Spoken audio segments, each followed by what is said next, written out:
সম্মানিত দর্শকবৃন্দ, আসসালামু আলাইকুম রহমতুল্লাহি বারাকাতু।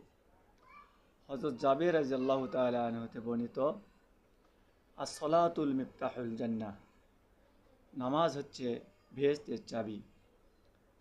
আর আমি বলবো, আত-তাহরাতু মিফতাহুল ওযু, আল ওযু মিফতাহুস সালাহ। পবিত্র হচ্ছে ওযুর চাবিকাঠি, আর অজু হচ্ছে সালাত তথা নামাজের চাবি, আর নামাজ হচ্ছে বেহেশতের চাবি। সুতরাং তাহরাত অবশ্যই হতে হবে, তারপরে সুন্দরভাবে অজু করতে হবে, তারপরে সালাত আদায় করতে হবে। আর সালাতই হলো জান্নাতের চাবি, অর্থাৎ বেহেশতের চাবি।